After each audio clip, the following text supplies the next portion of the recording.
Welcome to Permission to Kick Ass, the show that gives you a virtual seat at the bar for the real conversations that happen between entrepreneurs.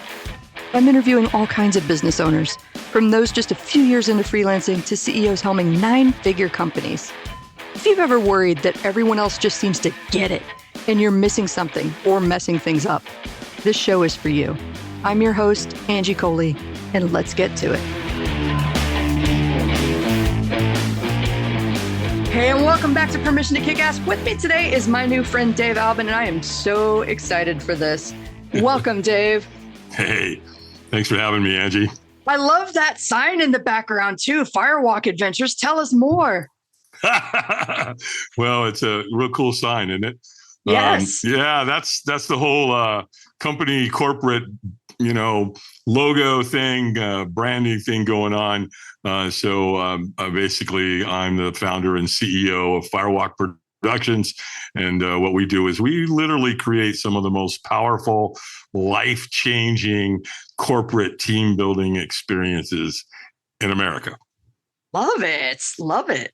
Can you share what goes on at those, or is that proprietary trade secrets? Well, yeah, then I have to kill you, and I don't want that for you, of course, right? So basically, we, create experiences where they actually cause people to change for the better. So we work off the premise that what doesn't challenge you doesn't change you. All right. You can go to a seminar all you want, but if your happy ass is sitting in that chair and you don't get up and do anything, chances are you're not going to have some incredible breakthrough and your whole life shifts and goes in another direction. Mm-hmm. So one of our favorite experiences is the Firewalk experience. Yeah. And that's literally a 2,000-year-old rite of passage experience that's been used by cultures all over the world, literally. Mm-hmm. The Phoenicians, the people of India, the people of Portugal, the Spaniards, the Polynesians, the Hawaiians, the Native American Indians, the Indo-Europeans. I mean, literally, this has been around for 1,000 years. Here in the West, it's only been around for probably 3 decades, something like that. The man that brought it, that made it famous here in the U.S. is a guy by the name of Tony Robbins. Tony Robbins is a pretty well-known motivational speaker, coach, trainer. And so that's where I learned it. That's where I went to my first Tony Robbins seminar back in 1995. And we did the Firewalk. And Angie, it was the most life-changing freaking thing I had ever done in my life. Along with 3,500 other people at this seminar. And though I had resisted it like crazy from the time I found out that I was going to the event to the time I found out that they were going to do a Firewalk, I was like, well, I'm not going to do the Firewalk, but I want to see Tony. Yeah. I'm like, no, who would do that? What's wrong with you? Why? I mean, come on. Why in the hell would you want to walk on fire? That didn't sound like anything I wanted to do. Yeah. And man, when I got there, and I got a little bit of encouragement from one of Tony's people. And I walked across the fire, and it was literally one of the most exhilarating moments of my entire life, by far. Oh, my gosh. It was so cool. Yeah. That does sound really cool. I mean, there's so much to unpack there. First of all, I'm a super adventurous person, and even I have my pause at walking across fire because I was a firefighter for 4 years. That stuff is hot. Worried about getting burned, But tell me a little bit more about the resistance that you felt like. That's crazy. Why? I'm not going to go do that. And how they talked you into doing it. That sounds fascinating to me. Yeah. Well, let me go back. So on June 8th of 1988, I woke up that morning grossly addicted to heroin, cocaine, alcohol, cigarettes. I was in a lot of trouble. I was very suicidal. And in fact, I felt that the answer to ending the pain that day would be to put a bullet in my head. Well, fortunately for me, I was married to a woman who had 3 kids. They were my stepkids. And all I could think about is, man, you can't do that. If you pull that trigger, your pain goes away, right? But theirs just starting. And you're going to kill them too. And because they're the ones that have to clean up the mess. And you can't do that. You've got to come up with another solution. And so after struggling with that for a while, the next thing that popped in my head was, we'll call Alcoholics Anonymous. Well, you know what's interesting about that, Angie? I didn't even know who the hell AA was. I Interesting. didn't know who they were. I'd never been to an AA meeting. I didn't know anybody in AA. I don't even know where I ever heard that. Yet there it was. And so I did. I picked up the phone. I called Alcoholics Anonymous, and I got this wonderful woman on the phone and today I affectionately refer to her as Madge. And the reason I refer to her is respectably is that she talked like this, right? And she's probably smoking 2 packs of Pall Mall non-filters a day. Yeah. Well, she was kicking my butt. I mean, literally, right? And she was the gatekeeper. She was the one who made a decision whether they would send somebody to come pick you up. And so I must have convinced her, because she did. She sent a man by the name of Lauren to come pick me up. And that man took me to my first AA meeting, and he stayed with me all day. He took me to a 12:30, a 4:30, a 6:30, and an 8:30 meeting. And when I got there, it was an all men's group. It was in Fairfax, Virginia. And to this day, so I'm so, not only am I so grateful, but I just marvel at how these men and women are willing to just do whatever they need to do to help somebody achieve sobriety. They gave me a big book of Alcoholics Anonymous.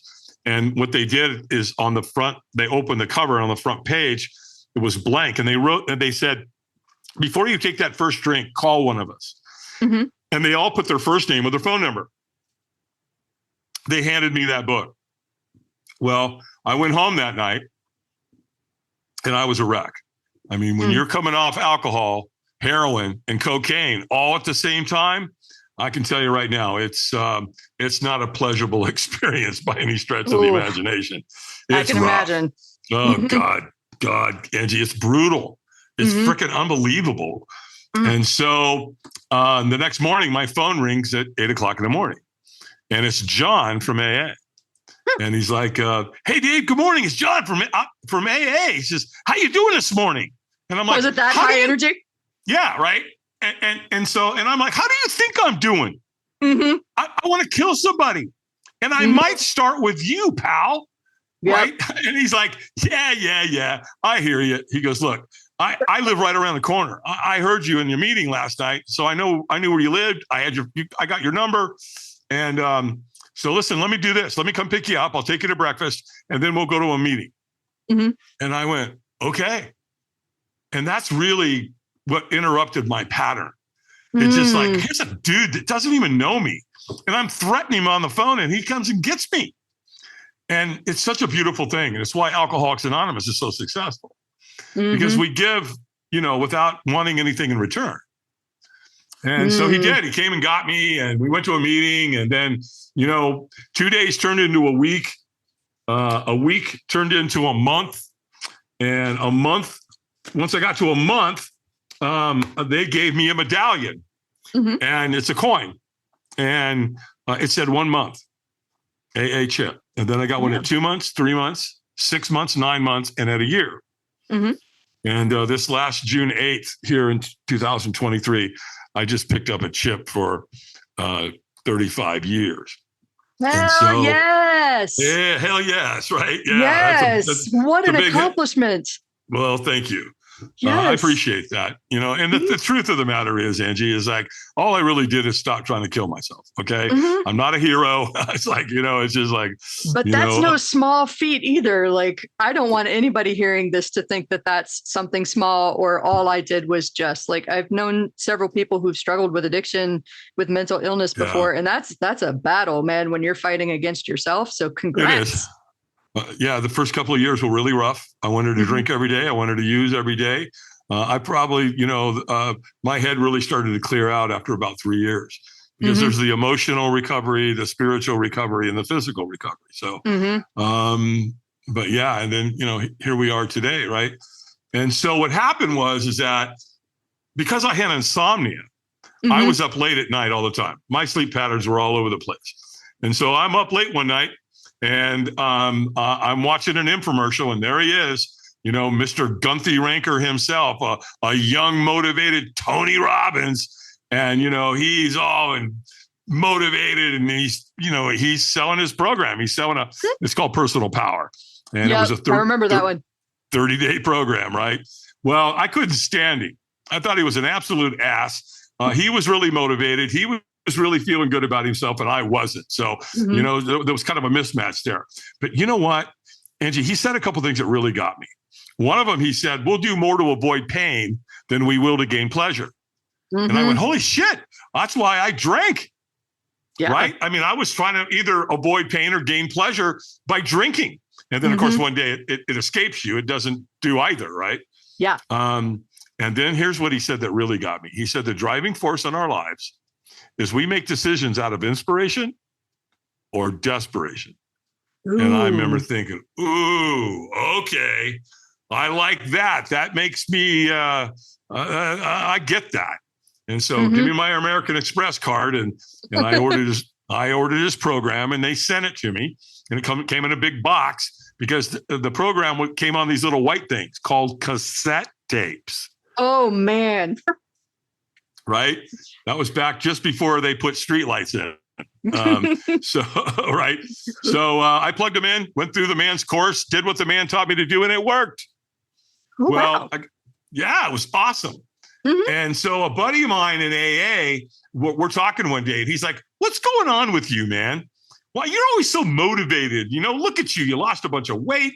You're really positive in the meetings. You started your own business. You're working out.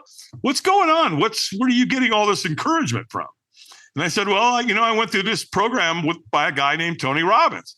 He goes, wait, I know who Tony Robbins is. I've got his book. Maybe I should read it. So I go, well, look, man, I've got his program. And if you'll promise me you'll go through it, then I'll loan it to you. He goes, I promise. And so I loaned it to him and he went through it too. So this is 88, 89, right? Right after I got sober. Well, 7 years later, my phone rings and it's Dan.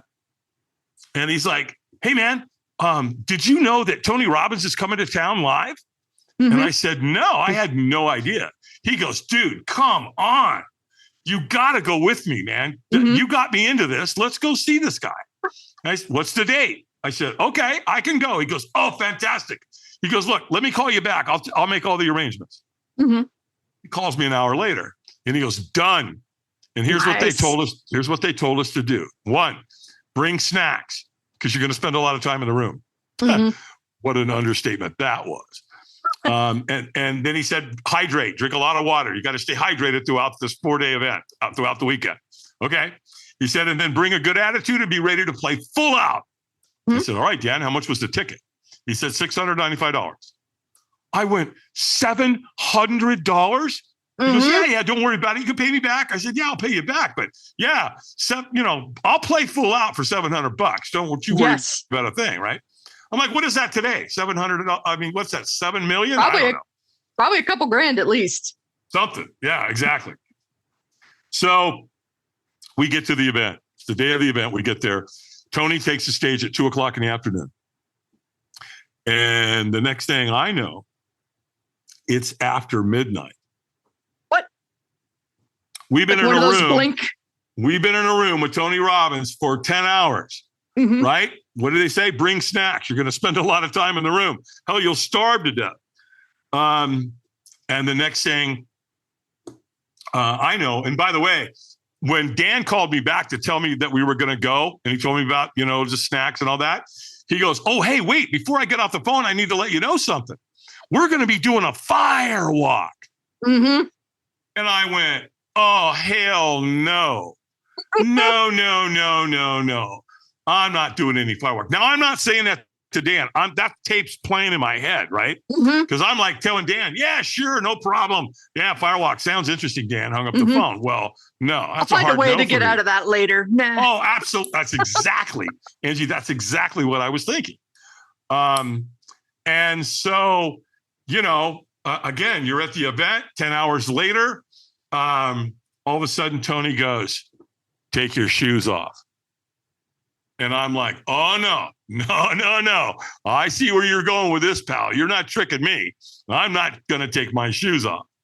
Well, here's the challenge. I'm in a room with 3,500 people at this event. And guess what? They're all taking their shoes off. Well, now Davey's got a dilemma because what's he going to do? Because if I go out in this big parking lot where this firewalk's going to be, if I don't take my shoes off, everybody's going to know. Like, there's Mhm. Dave. Yeah, you know, he's a chicken shit. He's not wearing, you know what I mean? So I'm like, so, all right, since calm down, just take your shoes off and don't worry about it. Just go hide in the back, like you said earlier. We'll handle it there that way. Mhm. So, well, it gets worse. So what happens is when you go outside, Tony gets everybody chanting before you go out there. Ooh. Right. So everybody's walking out, 3,500 people going, yes, yes, yes. Right. It gets worse. When you actually physically get outside, he's got African drummers. And so now, along with the chanting, it's dun, dun, dun, dun, dun, dun, dun, dun, dun. And I'm thinking, oh my, what the hell have I got myself into? You know, what a dog and pony show. Right. Well, I'm going to go with my original plan. I'm going to go hide out in the back. Well, Angie, when you get out there, over in the corner of this big parking lot, there's a giant fire. It's probably 30 feet wide and 70 feet long. Damn. And they've added just cords after cords and cords of wood. I don't know how much, but a ton of wood. They just keep adding it all day. Well, it burns all day, and at the end of the evening, it renders. And you've got this big, beautiful, giant pile of this blue flame coals. It's absolutely gorgeous.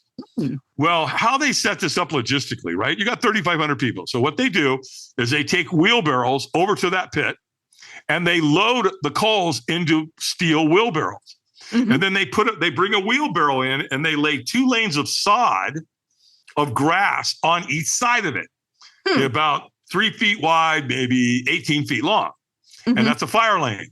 And so what they do is they take flathead shovels and they scoop it out, and then they sprinkle them over the top of that grass. And that's what you walk on. Well, remember, I'm in the back. I'm hiding out, right?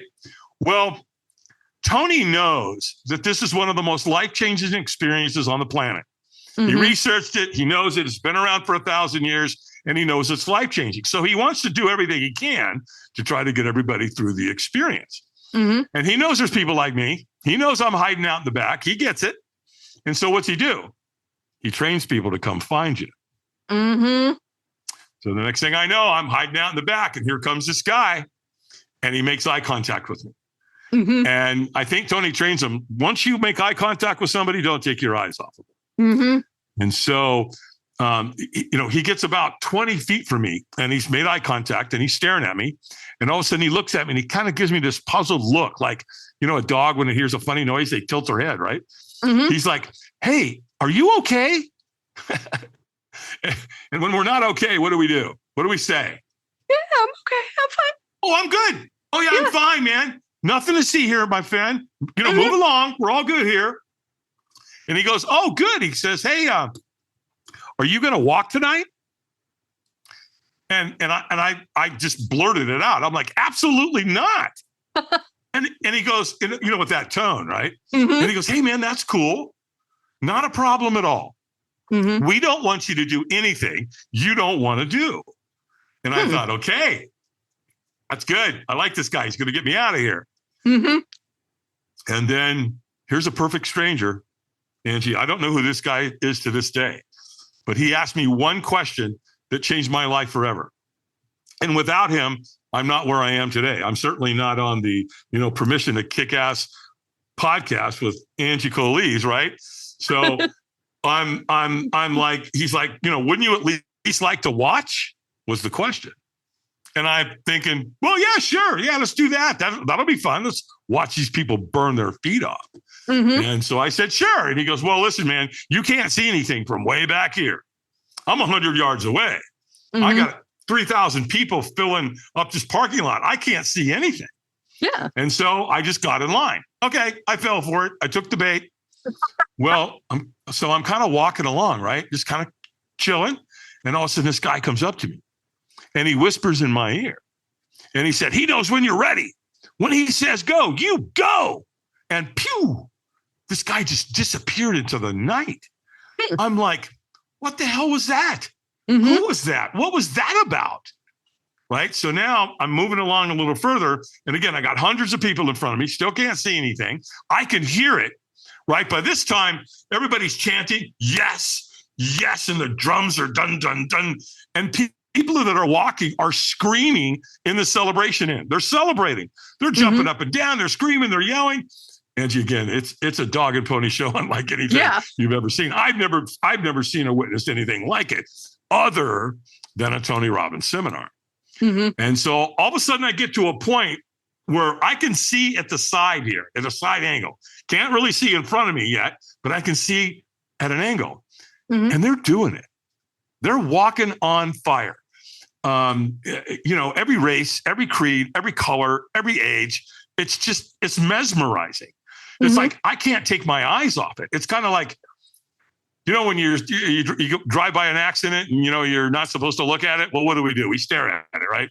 Well, that's kind of what's going on in my head. I'm mesmerized. I can't take my eyes off watching this. And we're kind of walking along, and I'm watching, and all of a sudden, boom, guess where I am? At the front of the line? Front of the line. Oh, man. And now it's fight or flight, right? I'm looking down at that fire lane, again, 3 feet wide, 18 feet long. It's got all the coals on it. They're burning bright red. It's unbelievable looking. And there's a wheelbarrow there full of coals, right? So you can feel the heat coming off. And so everything got really real fast. Yeah. Well, as I'm staring into the abyss here, I'm scared to death, because fear to me is forget everything and run, right? I mean, that's what it meant to me in the moment. And so I literally think that my heart's going to pop out of my chest. My heart's beating and I'm breathing heavy, and I'm staring, and all of a sudden there's a trainer standing there. And all of a sudden the trainer goes, eyes up. Oh, that's right. Okay. I was in a room for 10 hours. What did Tony teach me to do? Keep my eyes up. Okay, I got it. And so now my eyes are up, right? Well, he's teaching you, don't stare at what you fear. Keep your eyes up, look to the end where the celebration is. That's where you're going. So focus on that. Well, so the trainer goes, squeeze your fist and say yes. And I went, yes. And he went, stronger. And I went, yes. Well, Angie, he could tell. Was I in a peak state? No. Was I leaving a lot on the table? Yes. Did he know that? Yes. So what's he do? To interrupt my pattern, he screams at me at the top of his lung, stronger! And so I threw my hands in the air and I screamed as loud as I could. And he goes, go, go, go. Boom. I took off. Well, here's the first thing I learned about firewalking. When you take the first step, I'll guarantee you're going to take the second, third, fourth, and fifth, right? You don't go stand there, right? Well, what they do is they position two people at the end of the fire lane, and they lock arms, and they stop you. And they're like, stop, wipe your feet and celebrate. Hell, I'd have walked all the way to Albuquerque at that point, right? I was like in the zone. Well, I'm like, and they're like, celebrating. I'm celebrating. Yeah, you did it. You did it. And all of a sudden I realized I burnt myself really, really bad. Super bad. And so I look at my foot, and it's dirty, but there's no burns. Oh, it's my other foot.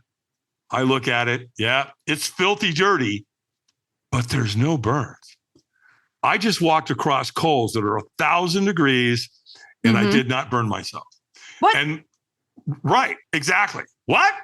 What kind of witchcraft that's is what this? I'm saying. I'm like, and here's the thing: I did it. I was successful, but Angie, I didn't know how I did it. I had no clue. I don't know. I don't have an explanation. I just did it. Well, so now, you've done that before, right? We do something. It's really cool and really awesome, and we don't know exactly how we did it, but we did it. But we're like going, yep. That's right. That's this guy here. I did that, right? I'm winning.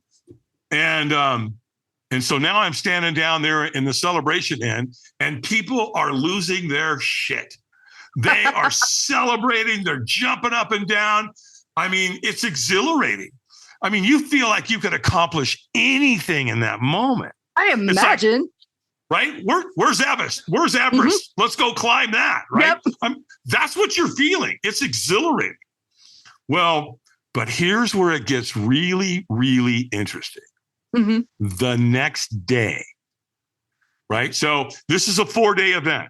That was day one, the night of day one. So now we're going into day two. And we're standing in the foyer of the hotel, getting ready to go into the venue. Mm-hmm. And again, 3,500 people. And I've never seen or witnessed anything like it in my life. It was so beautiful. It was gorgeous. People were connecting humanistically, unlike anything I've ever seen or witnessed or experienced. Yeah. They're hugging, they're laughing, they're crying, they're talking about their fears, they're talking about the firewalk, what it meant to them. I mean, we all collectively went through something so spectacular and so magical that our self-worth, our self-confidence, and our self-belief all went up together collectively. So that connected us at an unbelievable level. Mm-hmm. And so I'm like, what the hell? I mean, did we drink the Kool-Aid last night? I mean, did that firewalk cause this connection between us? Perfect strangers. And now all of a sudden we feel like we've known each other our entire lives. Yeah. Yes, right. Yeah. The firewalk did do that. Well, later into the event, I met one of Tony's trainers and I got to talking with him, got to know him. Super, super great guy, a guy by the name of Ted Macy. And him and his wife, Mary, were both trainers for Tony at the time. And so we're just talking, we're talking about a whole bunch of stuff. And I said, man, Ted, this must be really cool that you get to come and play in this environment on a regular basis. It's got to be something super encouraging and, really motivating. He goes, oh yeah, brother, it is. It's unbelievable to be able to come and do this, a few times a year. And he said, as a matter of fact, you see all those people over there with the black shirts with the pink writing on the back? Yeah. He goes, they're volunteers, man. They're just like you. There are people who came, did the firewalk, were so blown away, they wanted to get involved to give back. They volunteer and come here and help work the event. Like 300 of them. So he says, hey, man, listen, when you get home, call Robbins Research and tell them to send you an application for a volunteer crew membership. And they'll send it to you and fill it out and send it back. Who knows? You might get lucky. Yeah. And I did that. And so sure enough, like 7 weeks later, after I filled out that app, I got a letter in the mail and it said, Dave Albin, congratulations. You've been selected to crew with the Anthony Robbins companies in Fort Lauderdale, Florida. Well, there I was. My foot's in the door. Well, let me break this down from there. I got involved with Tony's companies at a high level from that moment on. I had in my application, I had a security background. I had military background. So they literally pulled me in to help take care of Tony's celebrities. They also, because I lived on a farm with my family. So I knew how to use tools and log splitters and all this kind of stuff. So they knew that would come in handy on the fire building team. So that's what I did. Right. And so I volunteered 5 or 6 times, I think. And then they offered me a subcontracting position because when you're volunteering, you pay your own way, right? You got to pay your airfare and your hotel and all that. But when they hire you as a subcontractor, they pay for all that, right? So instead of paying $2,000 every time to be in the environment and be around all that, they were paying for it once I became a subcontractor. Yeah. So that was awesome, right? Well, then in 2003, my life took another turn. They offered me the captain's position. They basically set me down and Tony said, hey, Dave, I'd like you to take over all of my firewalks globally. And, here's the offer. And originally I said, I can't do it because I said, I can't do it because I homeschool my kids. And they're like, oh, wow. Okay. Well, that makes sense. Well, okay. Well, what if we paid to have your family travel with us? Would that make a difference? Wow. And I said, yeah, absolutely. It would make a difference. And so they did. And so, my family, their first event was in Sydney, Australia, right? Imagine your kids going to Sydney, Australia at the ages of 6 and 9, I think was their first event back in that day. That was 2000. Incredible. Yeah, it was. It was incredible. And again, we were homeschooling them, so it was perfect. And then in 2005, we set the world record.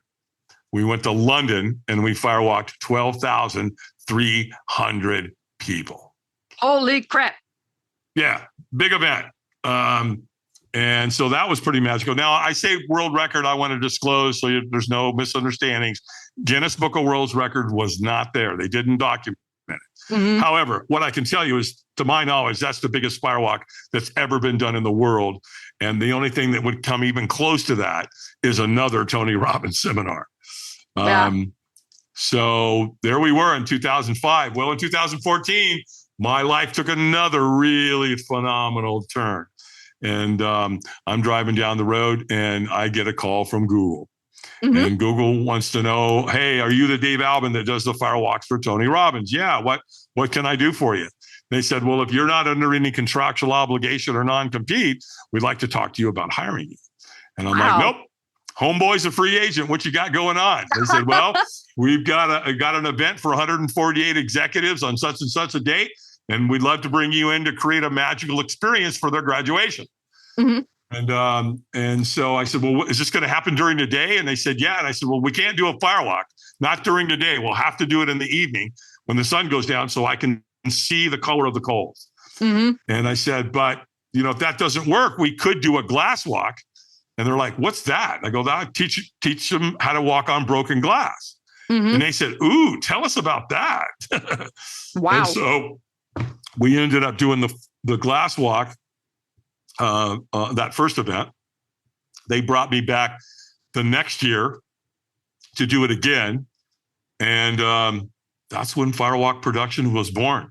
I went back to Tony and said, bro, I love you. Thank you for the ride. It's been awesome. But I'm out. Time for me to retire.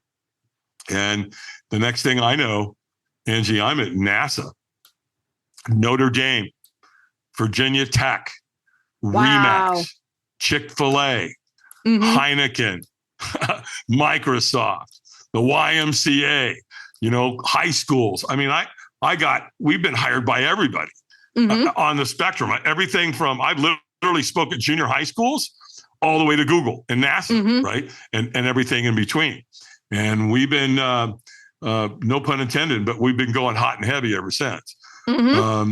And so last year, it came to my attention that it might be a good idea for me to create an academy. And that's where people can come. I teach them everything that I know and what to do. And then they can go back in their respective companies as business owners or entrepreneurs, or, send people from HR department and trainers and coaches and these kinds of people. They come to my academy. I teach them everything and away they go. Nice. In fact, my academy is coming up October of this year. We were sold out until yesterday, and then one of the folks had to back out. So an opening came back, which is kind of cool. Everything happens in a divine way and for a divine purpose, right? So and so I've had the honor and privilege to literally influence and change hundreds of thousands of people's lives with these types of corporate paradigm shift team building experiences. Oh, okay. I just have to pause a moment because so fucking good. Oh my God. It really is. I've been a part of, 1,000-person events. I don't know if you've heard of Jeff Walker or not. He's a protege of Tony's, and he teaches business building online. But I can't even imagine what it's like to be with 12,000 people, like even more. It was already intense, but just 1,000 people. So that's incredible. And I love this. Like, I wrote down so many notes when you first started talking, and then I don't know if you noticed, but at one point I just stopped writing and was kind of like, tell me more. I just need to hear the whole story. So like one of the things that I wrote down was this idea of the right idea at the right time, the right person at the right time, and how all of this just seemed to kind of fall into place once you said yes to certain things. I don't know. Is that how you feel about that experience? Absolutely. You nailed it. I think the important part is that opportunities come our way all the time. Yes. The question is, are we ready? Yes. And I was ready. I was totally ready. Got the call from Google. Yeah, let's go. Got the call from Tony. Take over my firewalks. Okay, let's go. Come to an event. Got some help. That guy got me across the fire. Again, that guy that came to me and said, hey man, you okay? Are you going to walk tonight? That guy. I don't know who that guy is to this day. But what's beautiful about that human being, and he probably doesn't even know it. Look at what he influenced. Yes. That man influenced me, where I've been able to influence thousands and thousands and thousands of people who influence thousands of more people. Mm-hmm. So can you believe it? There's a guy out there somewhere in the world that probably doesn't know what he did. He just, hey, there's a guy who needs a little help. He needs a little encouragement. Like we were talking about pre-show, Mm-hmm. Sometimes all people need is just a little bit of encouragement, Yeah. a smile, Yes. in Walmart, the people working there. Hi, how are you? Thank you. Choosing kindness over snark, seeing people that you deal with every day, even strangers, as people who have their own rich lives and their own problems, and they're not just out to inconvenience you. Like my big soapbox that I've been on lately is it doesn't cost you anything to be kind. And you could, exactly like you said, change the world through one random act of kindness. And we're not even talking like a big TikTok grand gesture, drop $1,000 on somebody act of kindness, but just a great conversation, picking you up for breakfast on that one hard day. And then you sharing what you learned from being an insomniac, right? Like all of these incredible connections that happen when we just connect and support each other. So good. I'll never forget the day, a good buddy of mine, we were walking into Lowe's, Mm-hmm. and he's a buddy of mine out of the Tony Robbins environment. And the girls were selling Girl Scout cookies. Mm-hmm. And so my buddy walks up to him and he's like, "Hey girls, how's it going? You selling cookies?" "Oh, yes, sir." They're all excited. Even they sell one box, they're excited, Mm-hmm. right? And so the den mother's standing there. And so Gary goes over to her and he says, "Listen, I want to buy some cookies. Mm-hmm. In fact, I want to buy $100 worth of cookies." Nice. And the girls go, "Oh," like, right? So they're all, $100 worth of cookies. And he says, "However, there's a condition." Mm-hmm. "Okay, what's your condition?" "Well, I don't want the cookies. Mm-hmm. What I'm going to ask you to do is I'll buy the $100 worth of cookies, and I want you to take the girls. I want you to call an old folks home, Mm-hmm. and I want you to find some people that don't get any visitors. They've been Mm-hmm. left to die. And I want you to take the girls and go give the cookies to those people, and then just train the girls to ask some good questions like, well, what did you do for a living? How long were you married? Did you have kids? You know what I mean? Just create some conversation, bring some love and kindness, as you said, to these people. Mm-hmm. And I never forgot that, obviously. And every year there I am, I'm looking around. When are they going to start selling Girl Scout cookies so I can go? Right? I mean, I love it. Well, and I think we get so wrapped up in this idea of to be kind or to have this. A lot of us have a grand vision about where we want to be in life, and then we get stuck on the grandiosity of it, and then we don't move forward and we don't do anything. And that's a great example of just one small thing. If you got $100, if you got $50, stop looking for magical moments. Yes. And create one. Yes. Right? Yes. Stop, as it says on my website and on my Podmatch, right? It's stop looking for heroes and be one. Yes. That's what we're here to do. That's what we're destined to do. Because my belief is if you help enough people get what they want in life, you'll always get what you want in life. And I believe the two most important times in our life, Angie, is the moment we were born and the moment we figure out why. One of my mentors, I love what he says. He said this to me years ago, and I've never forgot it. He said, "Dave, just know that every human has two lives. And the second one starts when you realize you have only one." Oh, Ooh. Yes. Yes. Yeah, he got me with that one. So, my job is to encourage. My job is to get in there and create a top 10 experience in my client's life. At least at a minimum. When I go on stage and I've got a company and they've got 300 people sitting in the audience, and I'm there to encourage, inspire, and change their life. I put a picture behind me on the screen, and it's a picture of Eric Weihenmayer. And Eric's an amazing dude, man. The picture of him is he's standing at the top of Mount Everest. It's pretty obvious. And so I'm talking, and I'll talk for 20 minutes or so, and then I'll turn to the audience and say, "Hey, who here can tell me where my buddy Eric here is standing?" And they'll say, "Mount Everest," or sometimes they'll say other mountains too. And I go, "That's correct, it is Mount Everest." And I said, "Let me tell you something about Eric. You guys are going to love this. He's climbed the 7 highest mountains on 7 continents. Oh, I love it. He summited every single mountain, the 7 highest mountains in the world. And he got to the summit, and what you're seeing here is him on Mount Everest. But there's something that's really interesting that I want you to know about Eric. By the way, put him on a mountain bike, he'll tear it up. Put him in a kayak, he could probably navigate any river in the world. And the thing I want you to know about Eric is he's blind. What? So I don't want to hear it.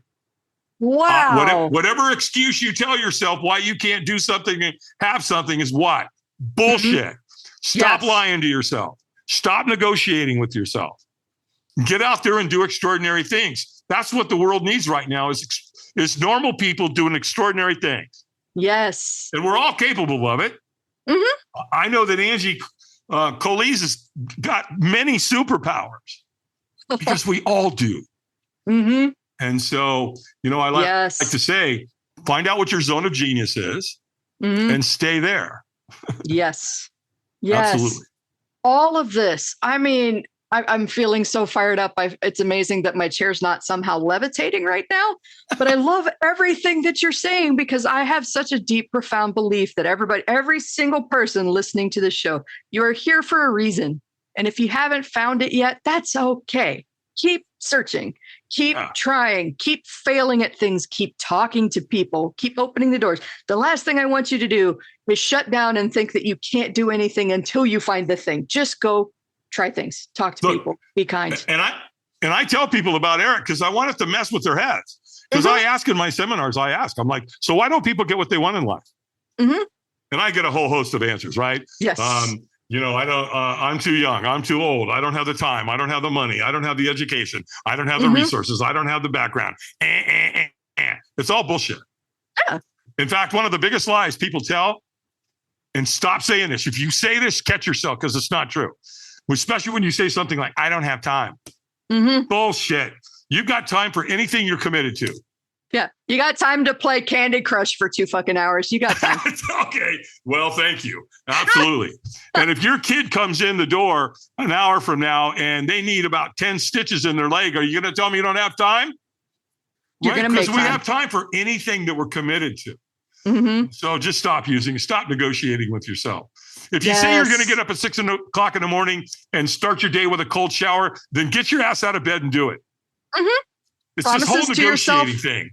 Yeah, promises to yourself are important. You are important. You are worth the efforts. And I love that you said that. That's a commitment. What are you committed to doing? What are you committed to doing? That will help you overcome a lot of excuses. Clarity is power. They say knowledge is power. No, it's not. It's potential power. There's a big distinction. I know a buddy of mine who's freaking brilliant and he can't get his ass off the couch. He's got all kinds of knowledge, all kinds of wisdom. And guess what? Like you said, let's spend a little bit more time playing Call of Duty or Candy Crunch, or like you said, these stupid ass games. Look, man, you got one shot at this. Time.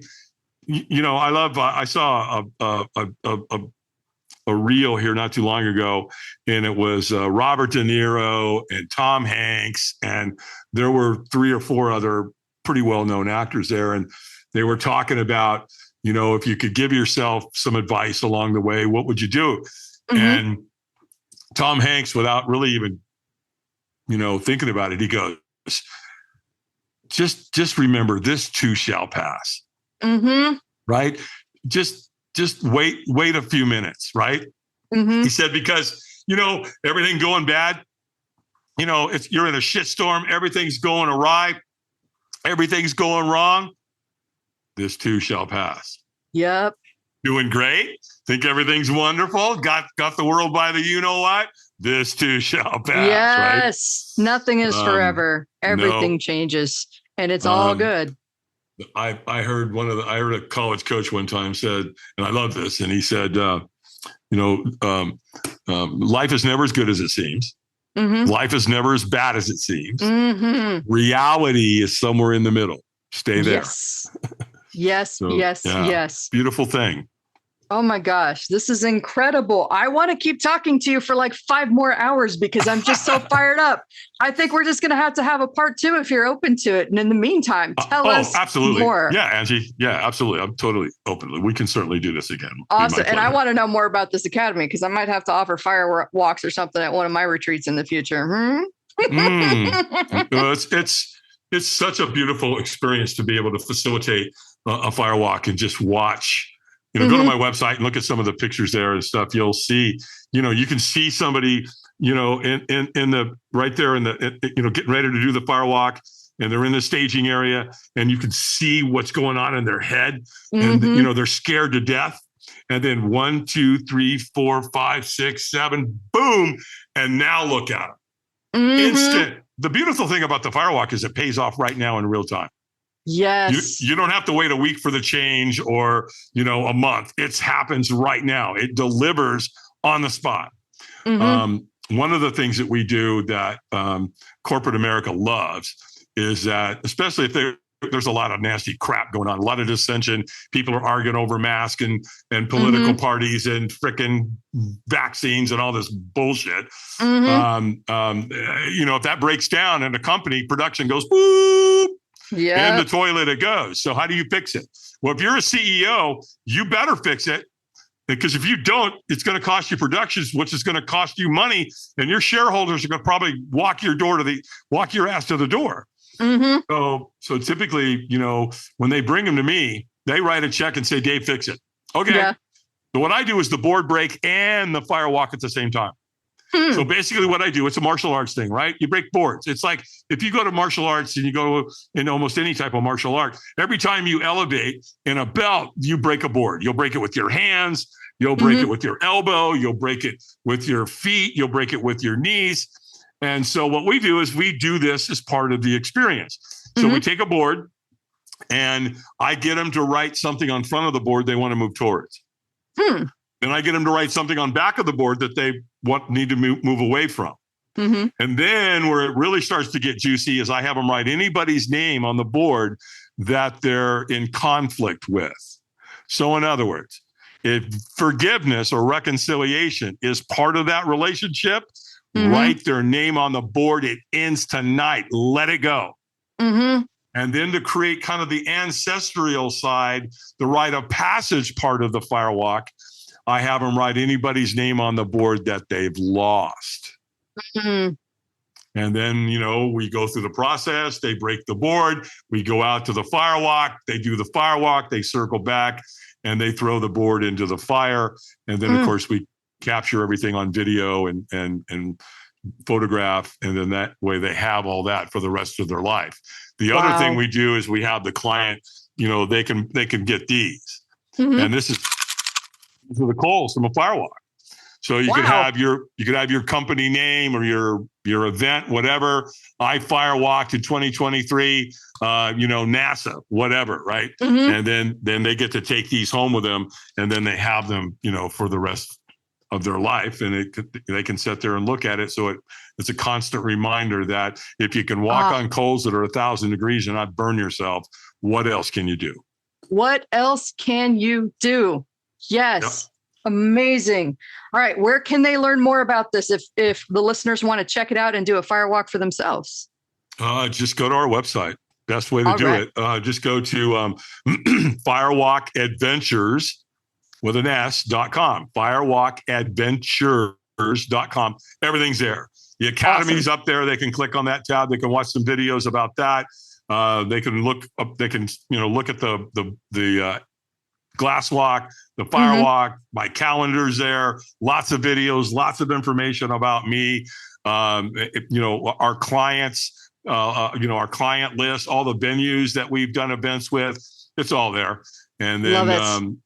And then all they have to do is just get a hold of me, and we'll get you on a discovery call. We could talk about the academy, make sure it's a fit and it's good for you. Because I'm going to tell you, if it's not a fit, I tell someone. Yes. I don't want them to come just to come and like, oh, hey, this is going to be really fun. It's going to be really cool. But then they're going to go home and not do anything. No. Yeah. I need collaboration. Same. I'm going to be working with these people. And when clients come and, you're in Colorado and you've been through the academy, guess what? Now, you know what I mean? I can go, yep, I got boots on the ground in Colorado. So, it's all there. Love it. I'm going to make sure that there are clickable links in the show notes. This has been seriously the highlight of my day. It's my first day back recording after a protracted summer break. And this is the best recording day yet. Oh, God. Thank you. That's sweet. Thanks, Angie. Thank you so much for being on the show. And I can't wait to connect again. Absolutely. We'll do it again. That's all for now. If you want to keep that kick-ass energy high, please take a minute to share this episode with someone that might need a high-octane dose of "you can do it." Don't forget to rate, review, and subscribe to the Permission to Kick-Ass podcast on Apple Podcasts, Spotify, and wherever you stream your podcasts. I'm your host, Angie Coley, and I'm here rooting for you. Thanks for listening, and let's go kick some ass.